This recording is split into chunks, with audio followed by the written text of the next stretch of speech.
So the teaching strategy that I have chosen for this Prezi assignment is inquiry-based learning. So I'm going to go over the overview, some benefits, examples, and technological applications for inquiry-based learning. Now to start, inquiry-guided learning is basically a method where students are in charge of their learning. Students arrive at an understanding of concepts by themselves, and most of the responsibility of learning rests with them. And there are 4 levels of inquiry. They're limited, structured, guided, and open.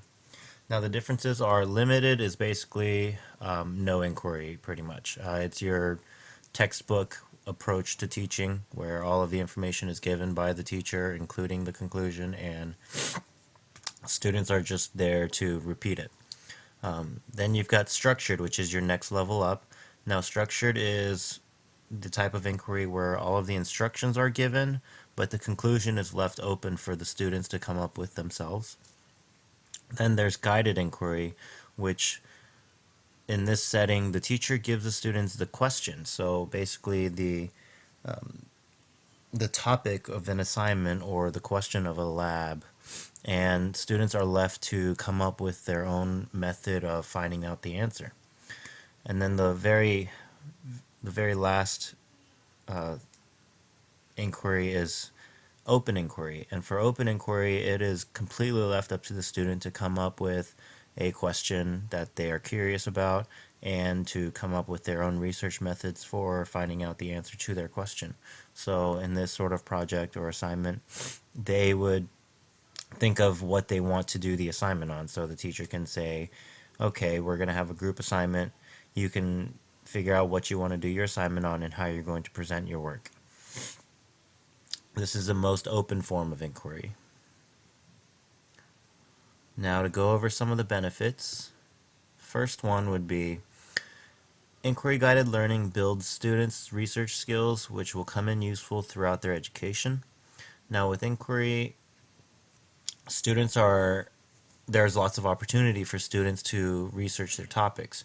Instead of being given all of the information by the teacher, the students are actually accountable for coming up with the background information and all the information that pertains to their question.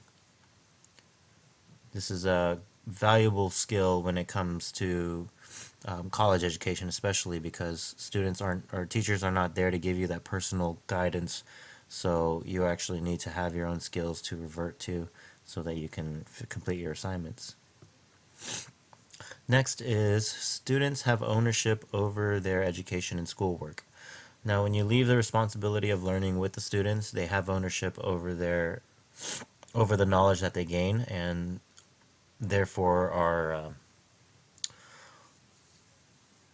are encouraged to take a more aggressive approach to their learning and to really be active in it.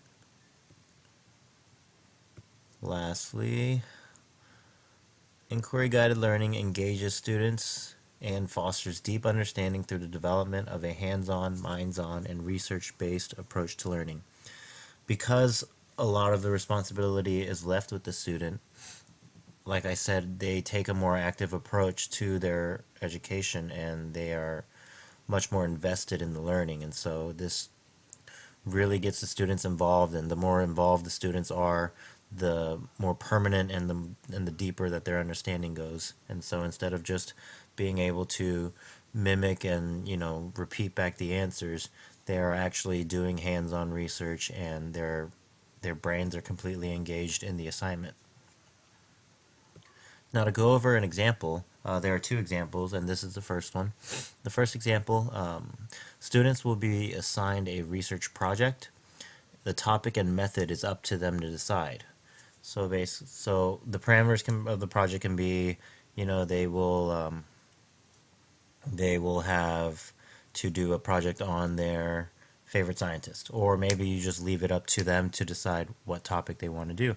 So they'll either come up with their favorite scientist or an animal or an atom that they want to do their research on. They'll look up all the information that there is to know, and they'll come up with their own way to present it, whether it's a poster board or a PowerPoint presentation or a research paper or literature review.